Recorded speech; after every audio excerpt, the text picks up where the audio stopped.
Hello friends, तो कैसा लगा आप लोगों को जो लास्ट लेक्चर हम लोगों ने कराया। तो आज हम लोग स्टार्ट करने वाले हैं क्लास 10 का चैप्टर नंबर 1 जिसका नाम है पावर शेयरिंग। और यूपीएससी एस्पिरेंट्स इस लेक्चर को स्किप ना करें क्योंकि यही फाउंडेशन है, यही बिगिनर्स के लिए अगर अपना फाउंडेशन स्ट्रॉन्ग करना है तो ये लेक्चर आप लोग के लिए बहुत जरूरी है, बहुत इंपॉर्टेंट है। तो आज हम इस लेक्चर में पढ़ने वाले हैं पावर शेयरिंग, शक्तियों का बंटवारा क्यों जरूरी है, इसके बारे में आप लोग जानोगे, क्या क्या रीजंस हो सकते हैं। तो यूपीएससी एस्पिरेंट्स जो है उनके अंदर पेशेंस होना जरूरी है। अगर उनके अंदर पेशेंस नहीं है तो वो क्या करते हैं, अभी 2 मिनट लेक्चर को देखा, छोड़ के चले गए, स्किप कर दिया। लेकिन ऐसा नहीं करना। यूपीएससी एस्पिरेंट्स क्या करता है, पेशेंस के साथ सारी चीजों को देखता है, तब देखता है कि ये समझ आया या नहीं है। अगर आपको समझ ना आए फिर आप बिलीव कर सकते हो, लेकिन तब तक शांति से 7 से 8 मिनट अच्छे से जुड़े रहे। अगर आपको लगता है कि अच्छा कंटेंट मिल रहा है तो आप लोग इसी लेक्चर से तैयारियां कर सकते हैं। ओके, तो आज हम लोग जो पावर शेयरिंग पढ़ने वाले हैं जिसका नाम है सत्ता की साझेदारी। क्या है सत्ता की साझेदारी? हम लोगों को अपने पावर्स को बांट देना क्यों चाहिए। अगर मैं आप लोगों को बात करती हूँ, एक राजा है, वही पूरे देश का डिसीजन लेगा, चाहे वो किसी को मारे, चाहे वो कुछ भी करे, चाहे वो पूरे देश को खत्म कर दे, उसको कोई भी जवाब दे, कोई भी कुछ भी चीजें होगी। तो अगर हम लोग देखें कि वो अपनी पावर का मिसयूज कर रहा है, क्या कर रहा है, अपनी पावर का मिसयूज कर रहा है, और हमें पावर का मिसयूज नहीं चाहिए। अगर वो पावर का मिसयूज करेगा तो हमारे देश के लिए क्या है, वो चीज गलत हो जाएगी। अब हम लोग क्या देखेंगे कि हर कम्युनिटी में अलग अलग अगर हम लोग पावर को बांट दें या फिर अलग अलग सत्रों पर पावर को बांट दें, शक्तियों को बंटवारा कर दें, तो हमारा जो देश है वो बिल्कुल स्मूथली चल सकता है। तो करते हैं, लेट्स बिगिन इस चैप्टर को। अगर मैं ओवरव्यू इस चैप्टर में आप लोगों को बताऊं, 2 कंट्रीज हैं जिनकी केस स्टडी आप लोगों को करनी है। एक है बेल्जियम, दूसरा है श्रीलंका। आपको देखना है जब बेल्जियम में इन सब चीजों के लेकर कॉन्फ्लिक्ट्स हुए, पावर शेयरिंग नहीं थी या फिर कोई भी लैंग्वेजेस के बेस पर जब कॉन्फ्लिक्ट्स हुए दोनों देशों में, तो दोनों ने कैसे अपने कंडीशंस को कैसे हैंडल किया, कैसे उनको सुधारा, ये सब चीजें आप लोग देखेंगे। किसने गलत किया, किसने सही किया, आप लोग लास्ट में डिसाइड करना। तो करते हैं इस लेक्चर को स्टार्ट। बेल्जियम, अगर श्रीलंका की अगर मैं बात करती हूँ, बेल्जियम जो है उसकी अगर पॉपुलेशन या फिर एथनिक कंपोजिशन की बात करूँ कि बेल्जियम जो कंट्री है, बेल्जियम सबसे पहला जो कंट्री है वो है यूरोप, वो क्या है, यूरोप कंट्री है। और बेल्जियम में जो पॉपुलेशन एथनिक कंपोजिशन है वो बहुत ज्यादा कॉम्प्लेक्स है। क्या है, बहुत ज्यादा कॉम्प्लेक्स है, यानी कि उनकी पॉपुलेशन जो है कोई लैंग्वेज बोल रहा है, कोई कैसी लैंग्वेज बोल रहा है, तो बहुत सारी है। अगर मैं बात करती हूँ total population about 2 crore, Belgium में 2 करोड़ पॉपुलेशन है, यानी कि जनसंख्या कितनी है, 2 करोड़। कितनी है, 2 करोड़। अगर मैं बात करती हूँ 59%, यानी कि बेल्जियम में फ्लेमिश रीजन है जहां पर 59% जो लोग हैं वो कौन सी लैंग्वेज का इस्तेमाल कर रहे हैं, वो डच लैंग्वेज प्रयोग कर रहे हैं, यानी कि डच लैंग्वेज बोलते हैं। और वहीं पर अगर मैं 40% लोगों की बात करती हूँ जो वेलोनिया रीजन में रहते हैं, वहां पर जो लोग हैं वो कौन सी लैंग्वेज बोलते हैं, वहां पर बोलते हैं फ्रेंच लैंग्वेज। और 1% अदर लैंग्वेज जो कि जर्मनी हो गया, फिर बहुत सारी चीजें। मैं आप लोगों को क्या बताना चाह रही हूँ, आप लोग बताइए कौन सा जो कम्युनिटी है वो जो मेजोरिटी में है, कौन सी लैंग्वेज जो सबसे ज्यादा बोली जा रही है, डच लैंग्वेज। कौन सी बोली जा रही है, डच लैंग्वेज जो कि 59% बोली जा रही है। और अगर मैं बात करती हूँ 40% लैंग्वेज और 40% पॉपुलेशन जो क्या बोल रही है, क्या बोल रही है, फ्रेंच लैंग्वेज। कौन सी लैंग्वेज बोल रही है, फ्रेंच लैंग्वेज। अब मान के चलो अगर सेंट्रल गवर्नमेंट या फिर स्टेट गवर्नमेंट में जहां पर वो गवर्नमेंट बनी हुई है, अगर वहां पर सारे के सारे डच लैंग्वेज वाले चले जाए तो यहाँ पर तो अन्याय हो जाएगा। सारी चीजें, सारे रिजर्वेशन, सब अपॉर्चुनिटी किसको मिलेगी, डच लैंग्वेजेस को मिलेगी। तो यहाँ पर क्या है, बेल्जियम की जो कैपिटल है उसका नाम है ब्रुसेल्स। क्या है, ब्रुसेल्स। और ब्रुसेल्स में उसका उल्टा है, ब्रुसेल्स में क्या है, उसका उल्टा है। उल्टा कैसे, मैं आपको बता देती हूँ। बेल्जियम में क्या था, 59% डच स्पीकिंग बोल रहे थे, डच लैंग्वेज बोल रहे थे, और 40% फ्रेंच लैंग्वेज बोल रहे थे। लेकिन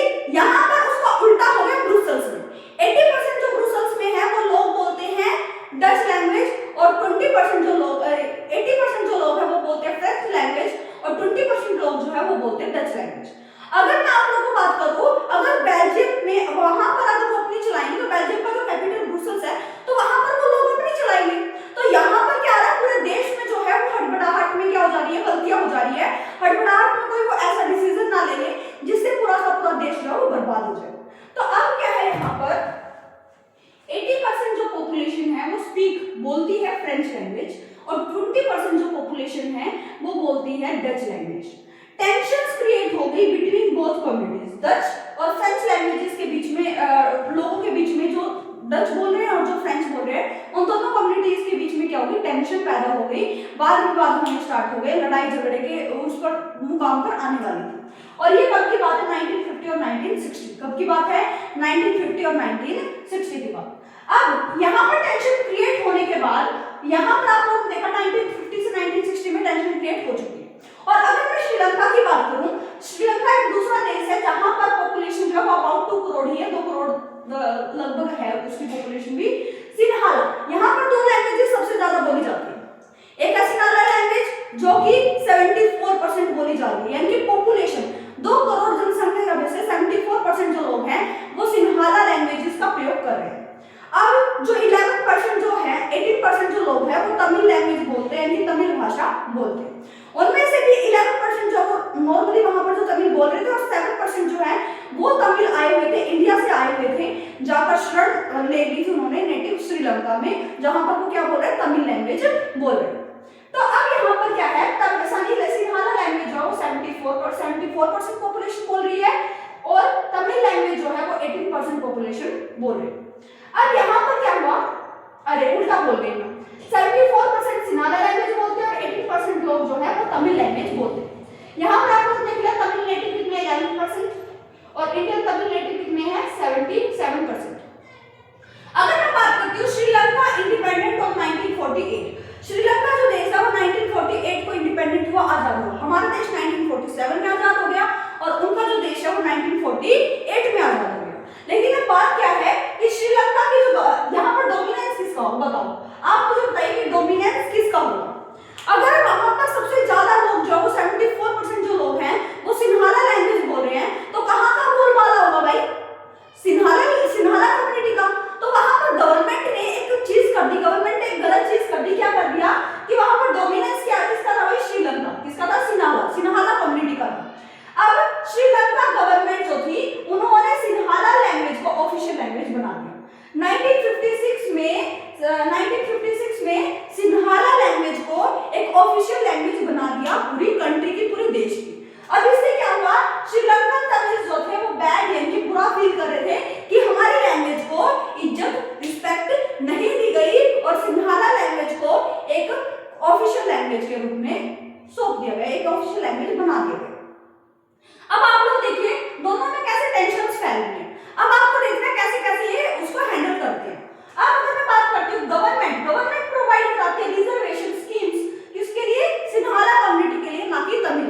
मान के चलो एग्जांपल देती हूँ आप लोग को, सिन्हाला कम्युनिटी के लिए फ्री में खाना मिलता है, कोई भी होटल में चले जाओ, कोई कहीं पर भी चले जाओ, वहां पर वो फ्री एंट्री ले सकते हैं, फ्री चीजें कर सकते हैं। लेकिन वो तमिल लोगों के लिए नहीं है, वो तमिल लोगों के लिए नहीं है। तो बताइए क्या तमिल लोगों को बुरा नहीं लगेगा जो तमिल लैंग्वेज बोलते हैं, क्या उनको बुरा नहीं लगेगा? ऑफ कोर्स लगेगा कि सारी रिजर्वेशन जो मिल रही है उनको ही मिल रही है। वो कहां पर गवर्नमेंट में बैठ रहे लोग जाकर वो सिन्हाला कम्युनिटी को ही मिल रही है, सारी की सारी अटेंशन सिन्हाला कम्युनिटी ही ले रहा है। तो तमिल लोगों को क्या लगा, उनको बुरा फील हुआ कि हमें किसी चीज में ले ही नहीं जा रहा, हमें वो हमारे को रिस्पेक्ट दी ही नहीं जा रही।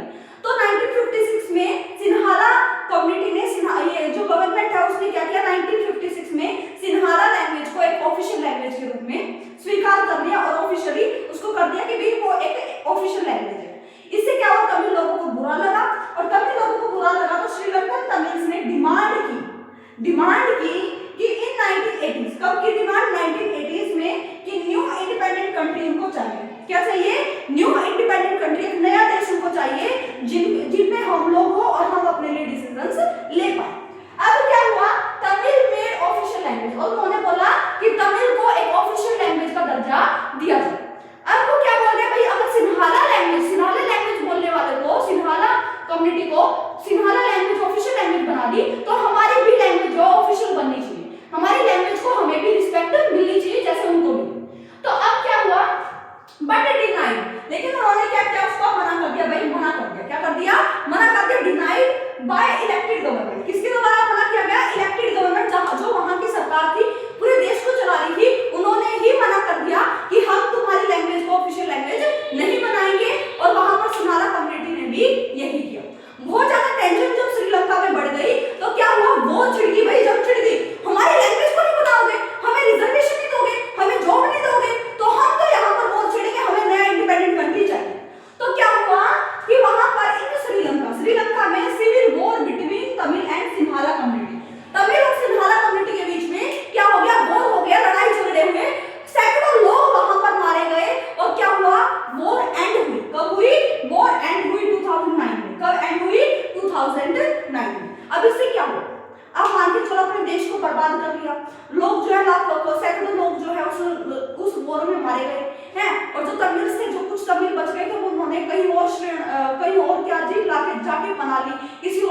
के रहने लगे। तो इससे क्या हुआ, सिंघाड़ा कम्युनिटी कितने भी लोग हो तो वहां पर क्या हो रहा है कि पावर शेयरिंग ना होने की वजह से वहां पर बहुत सारी मुसीबतें आ रही हैं और गवर्नमेंट ने यहाँ पर एक गलत स्टेप उठाया या नहीं, आप लोग कमेंट सेक्शन में बताइए कि क्या गलत स्टेप उठाया उसने। अगर वहीं पर हम बेल्जियम की बात करें, हमने बेल्जियम के बारे में बताया कि 80% डच बोल रहे हैं, 20% फ्रेंच बोल रहे हैं, लेकिन उसका उल्टा ब्रुसेल्स में क्या हो रहा है, 80 नहीं, हाँ मैं आप लोग को बता रही थी कि बेल्जियम में क्या हो रहा है, 80% जो है वो डच बोली जा रही है और 20% जो है वो क्या बोली जा रही है भाई, मैं थोड़ा सा रिपीट करती हूँ, दिमाग पता नहीं कहाँ गया। हाँ जी, आप देखो ध्यान से कि हमारे साथ क्या हुआ कि जो डच लैंग्वेज बोली जा रही है फ्लेमिश रीजन में 59% और 40% जो है वो फ्रेंच लैंग्वेज बोली जा रही है। लेकिन उसका उल्टा क्या हुआ, यहाँ पर कौन डोमिनेट कर रहा है, डच लैंग्वेज वाले, लेकिन उसका उल्टा क्या हुआ, कैपिटल जो वहां की ब्रुसेल्स थी वहां पर 80% लोग जो है वो फ्रेंच बोल रहे हैं और 20% लोग जो है वो डच बोल रहे हैं। अब आप देखो, अगर वो वहां पर अपनी ऑफिशियल लैंग्वेज बना लेते, अपने लिए रिजर्वेशन करते हैं, तो यहाँ पर जो कैपिटल बन रखी है यहाँ पर भी तो प्रॉब्लम होगी, यहाँ पर भी तो लोग सोचेंगे कि हम मेजॉरिटी हो गए डच वाले तो हम लोग करेंगे ये सारी चीजें, तो वहां पर भी जो है वो टेंशन क्रिएट हो गई बिटवीन बोथ कम्युनिटीज 1950 से 1960 से। लेकिन उन्होंने क्या किया, बेल्जियम में कुछ चीजें, कुछ बदलाव किए, क्या किए, बेल्जियम कम्युनिटी को रियलाइज हो गया था, उसकी गवर्नमेंट और सरकार को रियलाइज हो गया था कि हमारा देश जो है वो टूट जाएगा अगर ऐसी टेंशंस क्रिएट हुई। तो क्या हुआ, यहाँ पर 1970 और 1993 के बीच में 4 बार अमेंडमेंट्स किए गए संविधान में, 4 बार संशोधन किए गए संविधान में 1970 से लेकर 1993 तक। क्या बोलेगा ये देखो, ये मोस्ट इंपोर्टेंट है। बेल्जियम के जो लीडर हैं वो अमेंडमेंट्स किए गए इनके constitution 4 times to run the government, ताकि वो सरकार अच्छे से चलाते रहे, देश को अच्छे से चलाते रहे। Number of Dutch and French speaking minister shall be equal.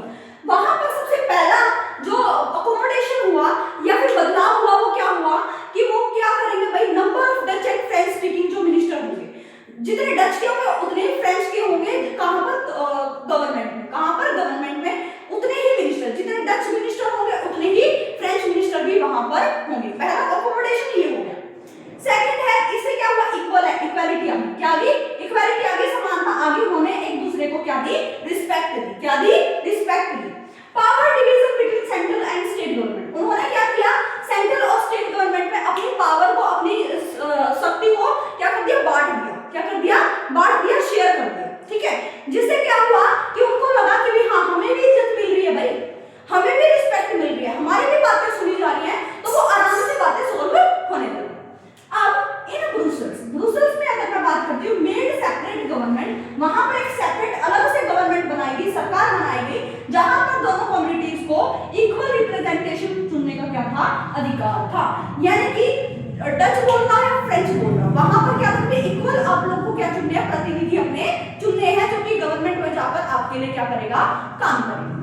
अब थर्ड काइंड ऑफ गवर्नमेंट, तीसरी तरह की सरकार बनाई गई, इलेक्टेड बाय द पीपल, जो लोग इलेक्ट करेंगे, जो लोग चुनेंगे वही वहां पर जाकर क्या करेंगे, लोग कानून उनके लिए बनाएंगे।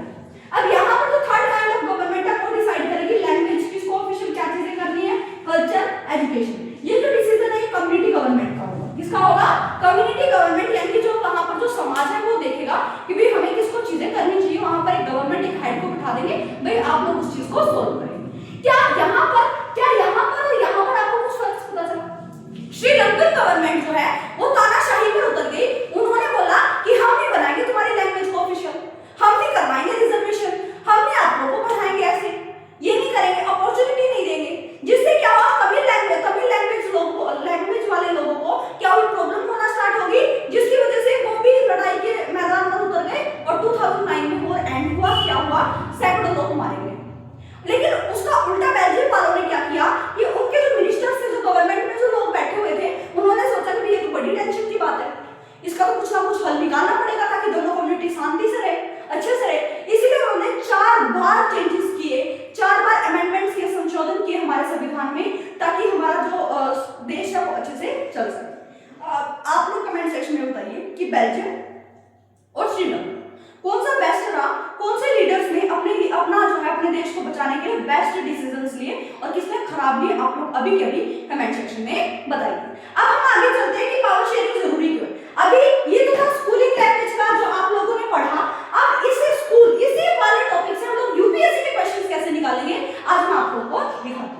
लो भाई, अभी देखना आप लोग, हम लोग यहाँ पर कैसे निकालते हैं। बेल्जियम और श्रीलंका की आप लोगों ने स्टोरी सुन ली, केस स्टडी पढ़ ली, क्या क्या चीजें है। तो पावर शेयरिंग क्यों जरूरी है भाई? पावर शेयरिंग क्यों जरूरी है? Why do we need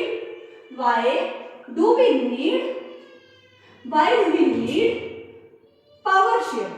why do we need power sharing? Power sharing क्यों जरूरी है भाई? क्यों जरूरी है?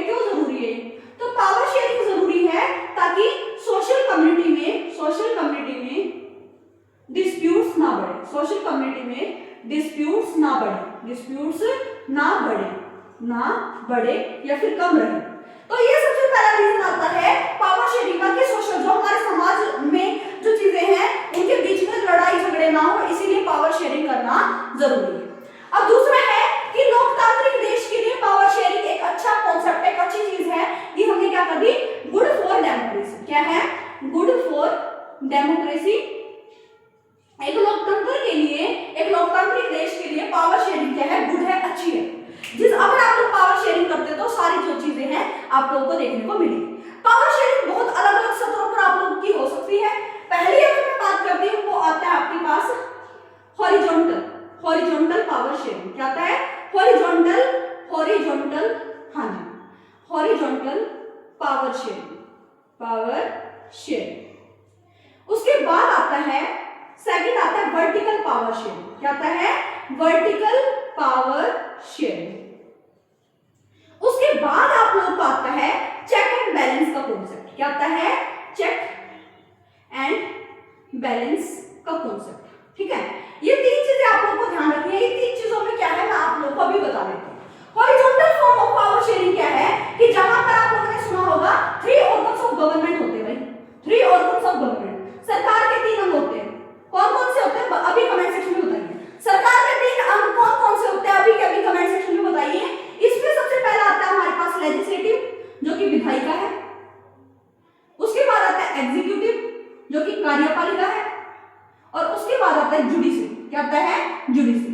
यहां पर तीनों के पास ही सेम पावर होती है, समान शक्तियां होती है, ताकि वो अपने पावर का मिसयूज ना कर सके। अगर जुडिशरी कोई गलत, अगर कोई लेजिस्लेटिव कोई गलत काम कर देती है या फिर एग्जीक्यूटिव कोई गलत काम कर देती है तो उसको सुधारने के लिए कौन है? जुडिशरी। अगर जुडिशरी कोई गलत काम कर देती है उसको अपॉइंट कौन करता है? एग्जीक्यूटिव के लोग, एग्जीक्यूटिव के मंत्री अपॉइंट करते हैं। अगर जुडिशरी के कोई भी जज है, कोई भी वकील है, गवर्नमेंट वकील जज है, तो वो उस कुर्सी से हटाया इतनी आसानी से नहीं जा सकता। उसके लिए प्रेसिडेंट ऑफ इंडिया के साइन चाहिए, जो कि उसको क्या करता है? अपॉइंट करता है। लेकिन ऐसे नहीं चलेगा। किसी जज को हटाने के लिए 2/3 संसद में जो मिनिस्टर्स बैठे हुए हैं उनके क्या चाहिए? साइन चाहिए, तब जाके ऐसा हो सकता है, वरना नहीं हो सकता। तो यहाँ पर आप लोगों को क्या देखने को मिलता है? लेजिस्लेटिव, एग्जीक्यूटिव और जुडिशरी में चेक एंड बैलेंस का कॉन्सेप्ट चलता है। क्या चलता है? चेक एंड बैलेंस का कॉन्सेप्ट चलता है। यानी कि बार बार सभी को चेक किया जाता है कि कोई भी गवर्नमेंट, कोई भी जो ऑर्गन है, सरकार का जो अंग है, वो कोई गलती तो नहीं कर रहा, वो कोई ऐसी चीज तो नहीं कर रहा जो पावर का मिसयूज हो रहा है, दुरुपयोग हो रहा है। इसीलिए चेक एंड बैलेंस का कॉन्सेप्ट जरूरी है। अगर मैं बात करती हूँ वर्टिकल पावर शेयरिंग, हाँ, जुडिशरी क्या काम करती है? हमारे कॉन्स्टिट्यूशन को संभालती है भाई, हमारे संविधान को हनन नहीं होने देगी हमारी जुडिशरी। अगर लेजिस्लेटिव कोई ऐसा कानून बनाएगी जो हमारे संविधान का हनन कर रहा है तो जुडिशरी उसको क्या कर देगी? डिसॉल्व कर देगी। ये जुडिशरी की पावर है। लेजिस्लेटिव जो है किसके अंडर में काम करेगी? एग्जीक्यूटिव के अंडर में काम करेगी। एग्जीक्यूटिव जवाबदेह होगी लेजिस्लेटिव, एग्जीक्यूटिव जो कार्यपालिका है वो जवाबदेह होगी लेजिस्लेटिव यानी विधायिका। ऐसे ही इनका चेक एंड बैलेंस का कॉन्सेप्ट चलता है। कैसे चलता है?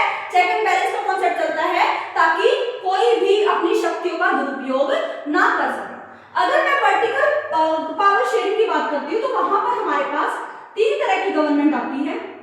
ये बात आप लोग को भी पता है। यहाँ पर सेंट्रल गवर्नमेंट आ गई जो कि नेशनल लेवल पर होती है, ठीक है, नेशनल राष्ट्रीय स्तर पर होती है। यहाँ पर हमारी स्टेट गवर्नमेंट आ गई जो स्टेट लेवल पर होती है, राज्य स्तर पर होती है। और यहाँ पर हमारे पास आ गई लोकल गवर्नमेंट जो कि स्थानीय स्तर पर मिलती है। तो ये हो गई हमारे पास वर्टिकल पावर शेयरिंग। क्या हो गई? Vertical power sharing. जहां पर हॉरिजॉन्टल पावर शेयरिंग का मतलब था बेटा कि यहाँ पर समान जो है शक्तियां होंगी, कोई भी अपनी पावर का मिसयूज नहीं कर सकता।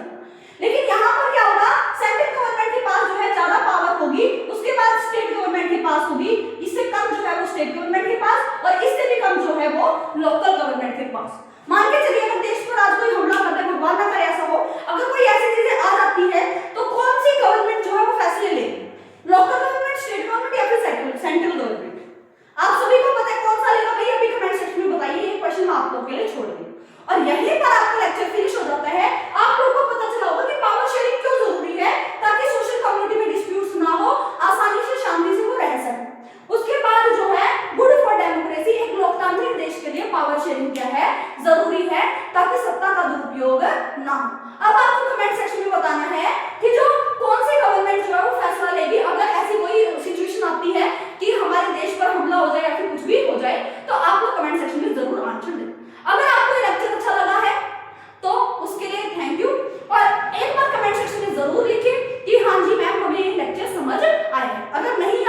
चैनल को करें